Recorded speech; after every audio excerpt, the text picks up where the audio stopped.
पनवेल, नवी मुंबई, रायगड परिसरातील बातम्या पाहण्यासाठी आमच्या मी साक्षीदार या यूट्यूब चॅनलला सबस्क्राईब करा.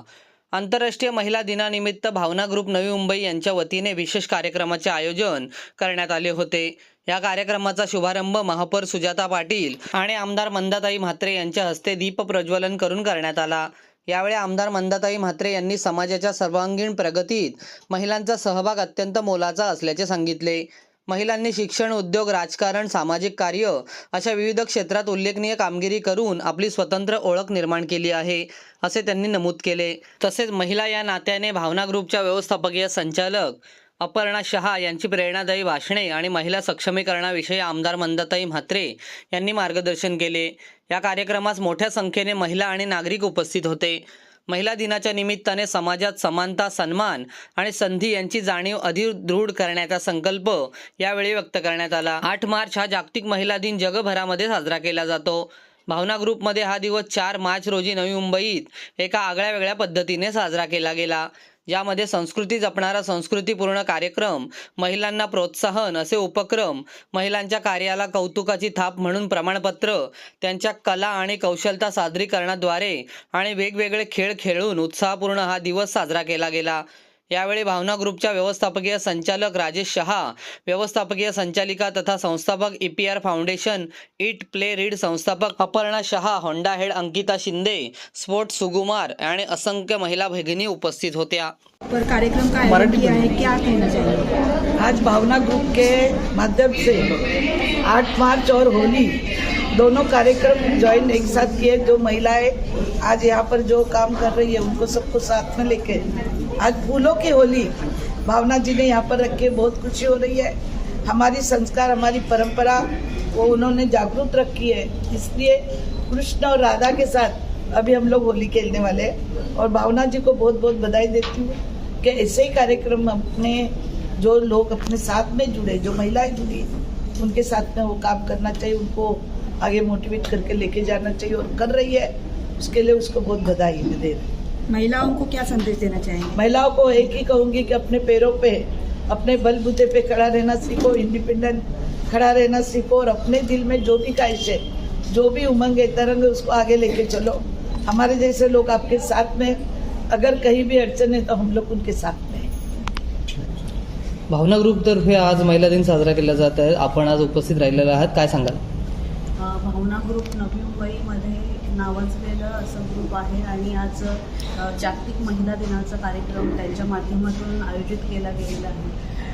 भावना ग्रुपच्या अध्यक्ष, फाउंडर मेंबर असलेल्या शहा मॅडम, अपर्णा शहा मॅडम यांचं मला खूप कौतुक करावंसं वाटतं की त्यांच्या माध्यमातून महिलांना एकत्र संघटित करून खूप मोठ्या प्रमाणात महिलांच्या माध्यमातून हा ग्रुप चालवला जातो आणि जिथं महिलांसाठी एकदम सुरक्षित वातावरण दिलं जातं आहे.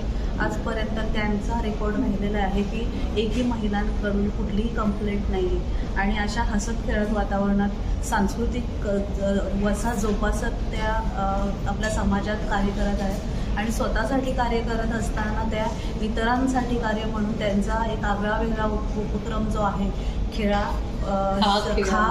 खेळा आणि वाचा, हा उपक्रम खरोखर स्तुतियोग्य आहे. सुरुवातीला आपल्या कार्यक्षेत्रातच त्यांनी तो राबवला, पण आता पूर्ण समाजामध्ये राबवत असताना 100हून अधिक शाळा आणि 20 लाखांहून अधिक लोकांपर्यंत हा उपक्रम पोहोचलेला आहे. अशा शहा मॅडमचं मी मनापासून अभिनंदन करेन की स्वतःसाठी तर प्रत्येकजण करत असतं, पण इतरांसाठी करण्यात जो आनंद आहे तो जी व्यक्ती दुसऱ्यांसाठी करते त्यालाच समजतं.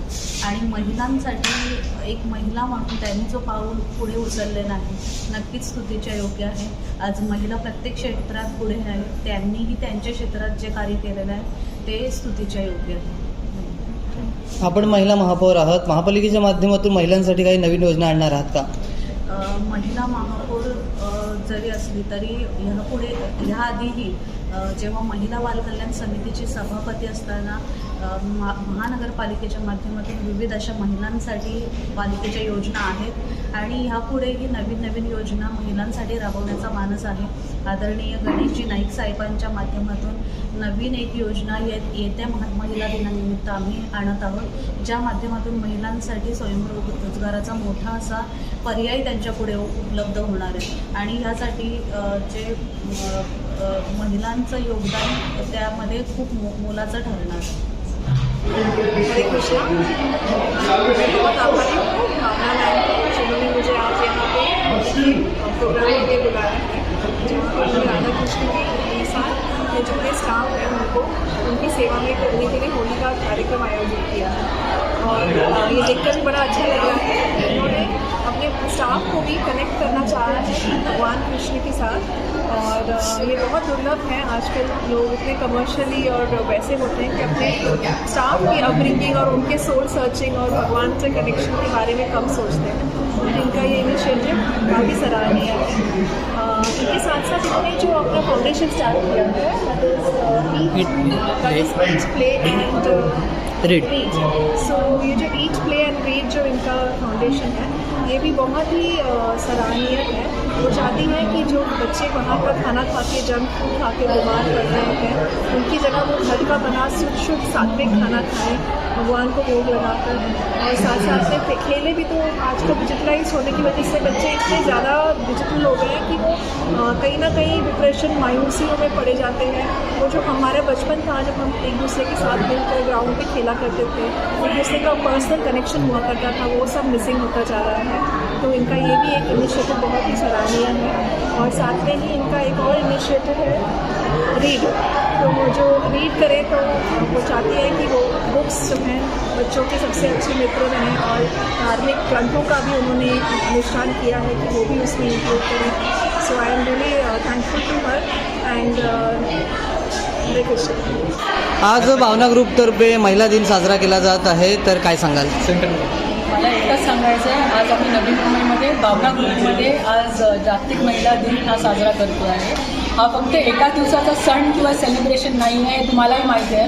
आज तुमच्या माध्यमातून मी हे सांगू इच्छिते की आज माझ्याकडे जेवढ्या महिला वर्ग काम करतात, माझी एकच इच्छा आहे की त्या खुश राहाव्या, इंडिपेंडंट व्हाव्या, त्यांचे विचारही स्वातंत्र्य व्हावे आणि सगळ्यात इम्पॉर्टंट गोष्ट म्हणजे या माध्यमातून आम्ही एक बघतो की आपल्या कला, आपल्या संस्कृतीला आपण कसं जपावं। आज तुम्ही बघितलं असेल की आम्ही पुष्पांची होळी खेळलो, कारण की माहीत होतं ना की काल रंगपंचमी असतानाही ग्रहणामुळे आपण अर्ध्या लोकांनी खेळली, अर्ध्या लोकांनी नाही, बट सनातन हिंदू धर्माप्रमाणे आज आपली होळी आहे आणि त्याच्यासाठीच एक एक्झाम्पल म्हणून त्यांच्यासमोर आज आपण ही होळी पुष्पांची खेळली आहे। त्याच्या व्यतिरिक्त आज तुम्ही बघितलं असेल की उद्या आम्ही आमच्या महिला वर्गांना सन्मानित केलेलं आहे। या अशा एक 22 आमच्याकडे महिला होत्या ज्या 300 दिवसाच्या वरती कामावर आले। I think this is an commendable job. म्हणजे आज ते एक उदाहरण आहे की काही 352 डेज दे हॅव वर्क, 365 पैकी 352 days working is an commendable job. पण यू नो, कारण की आपल्या सुट्ट्या होतात, आज काय पाऊस पडला, ट्रेन मिस झाली, पण तसं काही न कारण देता या 300च्या वरती दिवस आल्या। Because we are a great example how we can balance the life. आणि आजच्या या दिवसामध्ये तुम्ही हे पाठी बघितलं असेल, ईट प्ले रीड हे माझं फाउंडेशन आहे। हे फाउंडेशन मी याच्यासाठी म्हणजे ओपन केलं असं नाही म्हणू शकत, पण यामागचा विचार हे आहे की eat play read is an mission to make India a healthier and happier nation. In what terms की eat mindfully, play joyfully, read curiously. आज आपला देश ऋषीप्रधान पण आहे, ऋषीमुनी पण आपल्या देशात होऊन घडून गेलेले आहेत आणि राजा महाराजांचा पण देश आहे। त्याच्यामुळे आपल्याला खूप चांगलं माहिती आहे की आपल्या प्लॅटरवर आपल्याला अन्न खूप इझिली भेटतं, पण आपण ते खाताना चॉईस व्यवस्थित करत नाही। तर आम्ही या ईट प्ले रीडच्या माध्यमातून जे ईट आहे ते आम्ही ह्याच्यासाठी जनजागृती करतोय की ईट माइंडफुली, तसंच प्ले जॉयफुली। आज महाराजे राजे आज तुम्ही बघितलेलं की कसे ते लोक एकत्र येऊन गेम खेळायचे, कसे लोकांना एकत्र आणायचे, त्याचप्रमाणे वेळ कसा छान घालवायचे। आणि प्ले हा momentum is very very important in our life, कारण की आजकालची मुलं जास्तीत जास्त डिजिटली खेळतात। तर डिजिटली खेळणं ही हे चुकीचंच आहे. त्या वयामध्ये मोबाईल हातात देणं किंवा कॉम्प्युटर गेम खेळणं किंवा PS3 सारखे गेम, इंटरनॅशनल गेम खेळणं हे चुकीचंच आहे, कारण की ते डायरेक्टली किंवा इनडायरेक्टली हेल्थला अफेक्ट करतात. स्पोर्ट्स मला प्रमोट याच्यासाठी करायचं वाया प्ले, बिकॉज स्पोर्ट्स हा असा एक माध्यम आहे त्याच्यामधनं मुलं फोकस्ड होणं शिकतात. इमोशनली तुम्ही फील कसं करता हारल्यानंतर, जिंकल्यानंतर, त्याचप्रमाणे त्यांची क्षमता वाढते, शारीरिक क्षमता वाढते, स्ट्रॅटेजी शिकतात, मोर फोकस्ड होतात. त्याच्यामुळे मला असं वाटतं की फक्त मुलंच नाही पण प्रत्येक वर्गाला आज खेळलं पाहिजे. त्याचप्रमाणे वाचन, आज ऋषीमुनींचा देश आहे आपल्याला. मग सगळ्यांना माहिती आहे की वाचनाचा किती मोठा इम्पॉर्टन्स आज आपल्या जे 80, 90, अगदी 2000पर्यंतची मुलं आहेत तर त्यांनी बघितलेलं आहे की पुस्तक हे आपल्यासाठी एक माध्यम होतं मैत्रीचं. मतलब आपल्या देशात कधीच हा लोनलीनेस, डिप्रेसिव्ह माहोल कधीच झाला नाही. पण आता अचानक तुम्ही बघताय की मुलं डिप्रेस का होत आहे, कारण की त्यांना व्यवस्थित संगतच भेटत नाही. आणि संगत का नाही भेटत आहे, कारण की त्यांना जास्तीत जास्त आधुनिक गोष्टींचा उपयोग करता आहेत. That is digitalisation. Digitalisation is very important for our country, because म्हणूनच आपला देश आज कुठे होता आणि कुठे जातो. त्याच्यामुळे ते डिजिटलायझेशनला आपण चूक मानूच शकत नाही, पण आपण त्या डिजिटलवर वेळ कसा घालवतो ना हे खूप इम्पॉर्टंट. आणि आमच्या ईट प्ले रीड या फाउंडेशनच्या द्वारे आम्ही हेच लोकांना जनजागृती करतो आहे की तुम्ही वेळेचा व्यवस्थित उपयोग करा, कारण की life is too small. We never know today we are, tomorrow what it is. आज तुम्ही बघताय की वॉर कुठच्या कंट्रीमध्ये जात आहे, काय होतं आहे. त्याच्यामुळे तुमच्या घरातल्यांबरोबर, तुमच्या मित्रमैत्रिणींबरोबर तुमचा वेळ चांगला घालवा. हेच या ईट प्ले रीडच्या माध्यमातून मी सगळ्यांना सांगू इच्छिते. आणि हे मी आज महिला दिनानिमित्त का बोलते, कारण की माझा आवाज आपल्या नवी मुंबई, महाराष्ट्र आणि आपल्या सगळ्या देशामध्ये पोहोचला पाहिजे की स्वतःची काळजी घ्या, डिजिटलायझेशनचा सदुपयोग करा. तुम्ही त्याचे स्लेव्ह नका बनू, आपण त्याला बनवलं आहे की we can make that slave. तर हे उलटं नका करू.